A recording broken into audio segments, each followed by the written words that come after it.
This is on the offside of the car. You see how bad it is. The floor had been re-skinned with the old floor underneath, so I'm having great difficulty, although it's quite a substantial floor they put in, 16 gauge. It's rotten along the sill. As you can see, it's really shot away totally there. I don't know what I'll be able to say, whether I've got to change the whole of the B post, and until I've got everything out, I don't know if the A post has to be changed. As you can see, the back end is rotted away completely. I've decided that I'm going to replace everything, inner wings, outer wings, and all of the back end. The seat area, I've made up a chassis section there with there'll be the spring hanger on it. It's all spot welded in out of 16 gauge galvanized. This section here will all be replaced. I've made a new piece, you can see it, there it is there, with all the fixings there for the brake to come through and the brake pipes.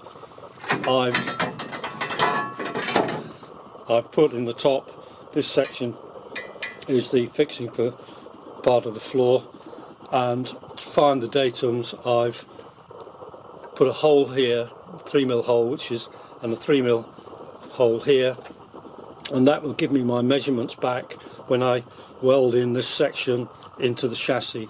I've taken lots of measurements, and everything will go back in the right height and the right place. I'm sorry if this is shaking a bit, but sorry.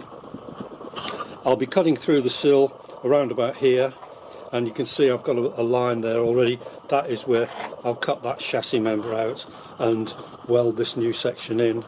I've got the complete back end of the chassis, which I got the other week, and that is all ready to be put in as well. So the whole of the back end of the car will be renewed, apart from this rear deck section, and I'll rebuild, because I can't get the right contour for here. This is a different contour for a TR4 and a TR4 RH, so I'm having to utilise whatever I can to keep it original.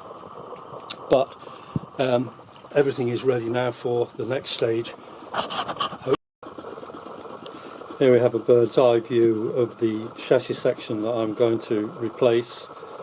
From here I'm going to cut this section here and here, but I'm also going to completely rebuild. You can see there's a line there. I'm going to cut through there, right through the chassis. It's supported by a jack underneath, and I put here I've drilled a 3mm hole and another 3mm hole here, and I've used this to find datums to make sure that this fixing here is accurate. I've remade that piece. There it is there. It's all remade, and I've put in the captive bolt here, and that will superimpose. That will go right onto here as a new section. I've used galvanized 16 gauge, so that should be okay. Then all of this section, which is now floating, you can see the whole back of the car is loose. I'll be able to cut through the sill through here, lift the whole of the back of the TR4 off. There's some sections of it that I'll save, but if I keep it like this, I can keep the datum, because I am going to change the inner wings, the outer wings, the wings. This section here I've remade, and I've got a new boot floor, and the complete back end, including all the light sockets, will all be replaced. I've come to the conclusion that the car is too far gone, and I've got to have to replace just about everything. So here we go. Here we go. The back has just been lifted off and taken out, so you can see the extent of the problem with the rear section of the chassis, but as I've got a new one I can now cut the other one away and weld it in.